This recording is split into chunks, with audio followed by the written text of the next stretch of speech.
Ребята, всем привет! А давайте-ка я сегодня вам наконец расскажу про Leica Q3.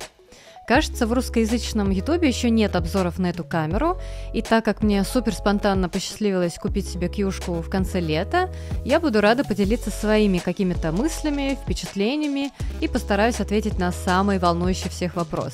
Стоит ли обновляться, если у вас Leica Q2, или вы выбираете между покупкой Q2 или Q3? Прежде всего, хочется сказать, что это не будет какой-то технический обзор сравнения.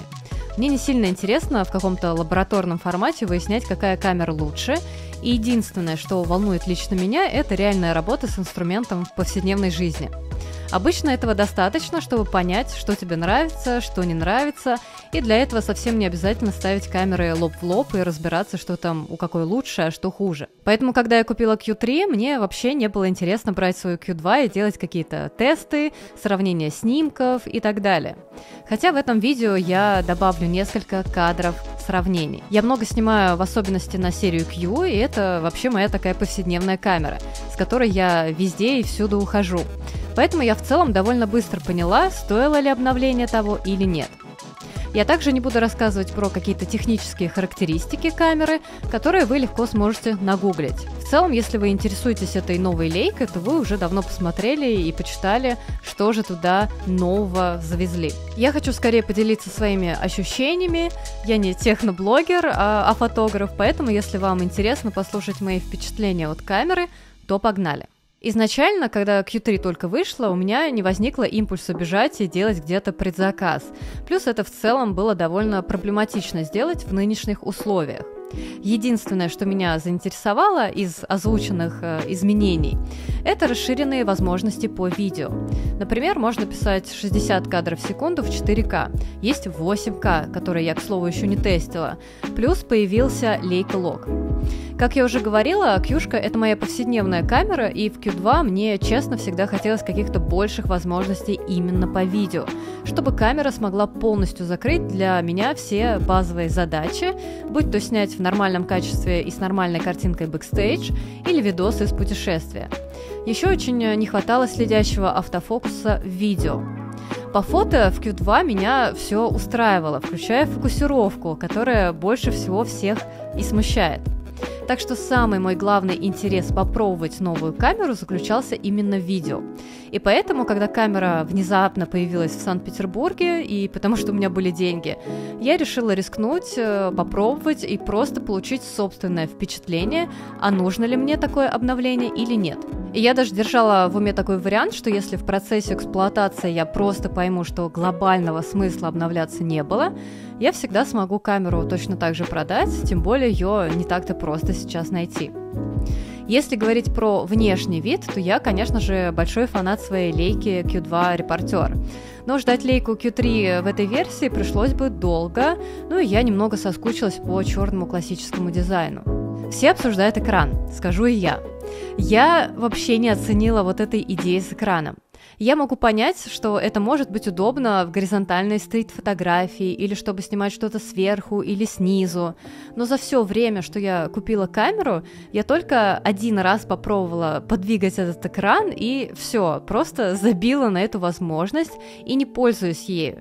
На съемке, где мне действительно нужно было снимать сверху, и я толком не видела, что снимаю, тот угол, на который можно было повернуть экран в камере, все равно не то чтобы сильно мне помог. Мне всегда нравилось, что в Q2 встроенный экран, а в третьей Qшке он как-то слишком сильно выпирает. И даже при моей-то бережливости, и при том, что камера у меня всегда в чехле, я уже умудрилась где-то его стукнуть. И подозреваю, что такое расположение и такая конструкция делает экран просто наилучшей мишенью для каждого случайного удара и каких-то коцок. Другой вопрос, если бы экран был утоплен в корпус, но то, что он настолько сильно торчит и выпирает, мне абсолютно точно не нравится. А с учетом того, что камера со мной всегда, и очень часто она просто висит у меня на шее, потому что мне важно, чтобы был к ней быстрый доступ, то это лишняя головная боль на тему того, чтобы нигде этот экран не долбануть. В остальном по корпусу и дизайну все плюс-минус как и раньше, хотя и чуть поменялось расположение кнопок. И что еще, кстати, классно, так это то, что добавили отдельную кнопку быстрого переключения на видео, потому что свайпать по экрану, чтобы переключиться, не всегда было удобно.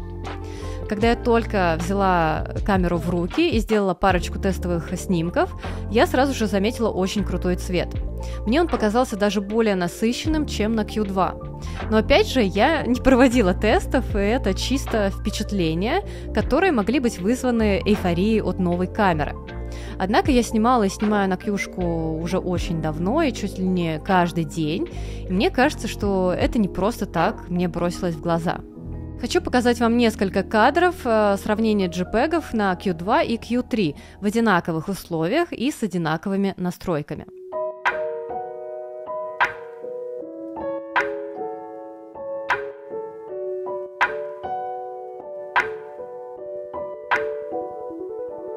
Я в целом не привязываюсь к цвету исходника и всегда обрабатываю даже повседневные кадры. Но чистый красивый исходник по цвету – это всегда приятно, и это всегда прекрасная база для дальнейшей работы. Если говорить про цвета и динамический диапазон, то я еще заметила, что на Q3 не так сильно, как на Q2, выбиваются светлые участки. То есть на JPEG есть ощущение, что тени более проработаны, и в цветах тоже больше деталей. Я, кстати говоря, попробовала вот эти встроенные для Q3 уникальные фильтры по цвету, и, если честно, не нашла их какими-то супер интересными. В Фуджике профили гораздо более рабочие и прикольные, а эти как будто слишком контрастные и мало применимые к жизни. Так что в Q3, как и в Q2, у меня по традиции два любимых цветовых профиля – стандартный цветной и черно-белый высокой контрастности. С самого начала камера периодически подвисала, но пока я готовила этот выпуск, вышло новое обновление, где вроде как это исправили. И вроде даже как успешно, потому что даже до покупки камеры я много читала на форуме Лейки, что камера у всех постоянно виснет. Что особенно неприятно, если у тебя, какой-нибудь решающий момент и нужно снимать. Ну и, кстати говоря, с момента, как я обновилась, я действительно не помню каких-то прям зависаний. Аккумулятор садится быстрее, чем в Q2. И первые дни у меня была вообще паранойя по этому поводу, и я постоянно боялась остаться к концу дня с севшей камерой. Но этого так ни разу и не произошло, а потом я уже докупила 2 дополнительных аккумулятора именно на Q3, и переживать по этому поводу перестала. Хотя даже на съемках, где я много снимаю на Q-шку, у меня максимум садился только 1 аккумулятор. Так что пока третий ни разу мне не пригодился, и он, видимо, просто выступает гарантом моего психического спокойствия на случай непредвиденно большого количества кадров. Аккуму от Q2 тоже подходит в третью версию, камера включается, работает, снимает, но подробно я не вдавалась в тонкости того, а можно ли на постоянной основе их использовать, или, возможно, это будет как-то сказываться на работе с тем же видео, например. Фокусироваться камера действительно стала быстрее и лучше, хотя все равно вряд ли это можно сравнивать с фокусировкой на какой-нибудь современной Соньке. Прикольно, что камера определяет людей, и это заметно ускорило работу. Хотя меня и на Q2 в целом устраивал автофокус. Но, наверное, лишь потому, что на моей основной камере M11 его в принципе нет. Так что я была рада наличию вообще любого. В то же время это иногда и мешает, особенно когда снимаешь не людей, а просто что-то вокруг. Камера, бывает, видит лица там, где их нет, или упорно цепляет человека, даже если он в самом углу кадра. В такие моменты я просто выключаю фокусировку с определением людей и лиц и снимаю так же, как и на Q2, где сама задаю область фокусировки. Но я однозначно могу сказать, что стало больше кадров на съемках делать на Q3 именно благодаря лучшему автофокусу по лицу. В камере заявлено больше мегапикселей, чем в Q2, 60 против 40. И если говорить про саму картинку, то сама пластика изображения для меня такая же, и каких-то существенных различий именно в фото я не заметила. Ну, то есть там, возможно, чуть другая история с шумами, с теми же цветами, с тем, как тянутся исходники и детализация. Но вот глобально это плюс-минус одно и то же, и разницу заметят, наверное, те, кто захочет ее найти. Юзерам, которые просто снимают, что картинка с Q2 будет очень нравиться, что с Q3. Q3. Поэтому я бы, наверное, все-таки сказала, что если вам от Qшки нужны только фотографии и вас не смущает автофокус на Q2, то глобального смысла менять камеру я не вижу. Да, с 60 мегапикселями вы чуть выиграете в качестве, если будете кропить изображение. Но надо сказать, что и 40 мегапикселей для этого достаточно. Если бы не те фишки, которые появились в камере по видео, я бы однозначно не стала обновляться. Поэтому подходим к самому главному, что я обновилась по большей части из-за интереса к возможностям по видео. Но тут сразу скажу, я не рассматривала и не рассматриваю лейку как замену своей Sony FX3 в основной работе по видео. Все, что мне хотелось, это чуть больше возможностей именно в контексте повседневной камеры. Чтобы условно я могла в путешествии снять те же 60 кадров в 4К и сделать замедление. Или, например, просто не тащить ради пары кадров бэкстейджа на съемку Соньку, а иметь возможность подснять все на лейку. Довольна ли я? Более чем. Конечно, в камере по-прежнему не самый шикарный стаб, но видео неплохо стабится на посте. Плюс автофокус больше не висит в одной точке, а может следить за героем или моделью. После обновления камеры я стала много бэков снимать на 4К и 60 кадров в секунду. Лог, честно говоря, так и не добралась попробовать, точнее даже попробовала, но не увидела в нем пока что смысла, потому что мне очень нравится исходник картинки с лейки, и там даже особо ничего глобального по цвету не хочется менять. 8К я тоже планирую на бэках потестить, именно на предмет возможности кропа видео. Короче, для меня камера стала еще чуть более универсальной. Стоило ли это очередных 700 тысяч? Ну, я как минимум не жалею. Но понятное дело, что такое обновление и такая камера нужны далеко не каждому, особенно если у вас есть Q2. Если бы в моем городе просто не появилась возможность купить Q3, я бы тоже не парилась и продолжала снимать на Q2. Что еще я заметила? Передача по Wi-Fi стала заметно быстрее, и для меня это плюс, потому что я активно этим пользуюсь. Также формат видео MP4 можно спокойно грузить на телефон через Bluetooth, через приложение.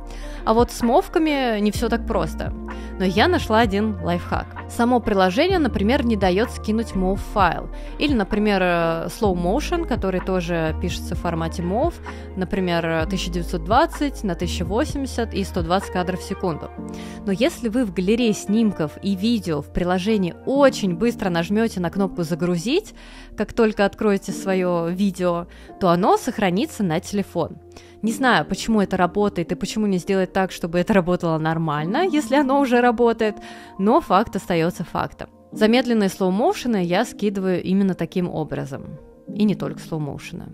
И, кстати говоря, буфер в камере тоже стал заметно лучше. Я не то чтобы прям супер какой-то большой любитель снимать на непрерывной съемке, но, тем не менее, возникло ощущение, что как-то с этим тоже стало попроще жить.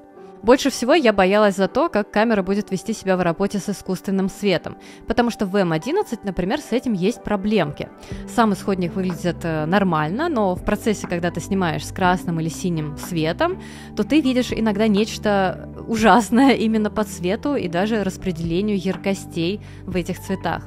С M11 реально сложно понять в процессе, а нормально ли ты снял или нет. Хотя я уже более или менее привыкла к тому, что даже если на экране я вижу полную дичь по цвету, то в исходнике все будет нормально. Это такая история про доверие. Но, конечно, это мешает восприятию в работе, и очень не хотелось, чтобы на Qхе было то же самое. И тут, слава богу, все обошлось, никаких искажений по цвету, выбитых цветов и так далее. Так что остается продолжать думать и гадать, что же такого произошло с M11 и почему это никак не смогли поправить. Ну да ладно, сейчас видео о другой камере. Камера Q3 продолжает выполнять для меня роль повседневной камеры и камеры, которую я использую на основных съемках для широких планов или, может быть, наоборот, даже макро, плюс съемки несложных видео и бэков. Но меня, например, очень часто спрашивают, а можно ли вообще в своей профессиональной деятельности ограничиться только наличием Qшки как единственной камеры. Вообще, конечно, тут нельзя будет дать однозначного ответа, потому что у каждого свои задачи и предпочтения по съемке, и одному будет окей с таким инструментом, а кому-то его будет мало.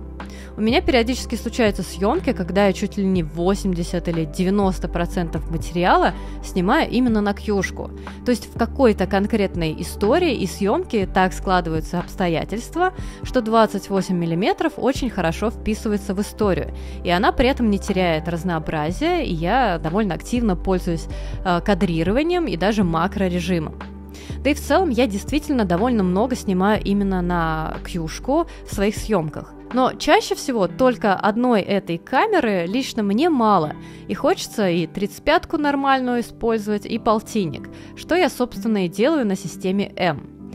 Поэтому снимать только на Q, конечно, можно, но вопрос, будет ли вам это нравиться и будет ли это подходить под конкретно вашу фотографию.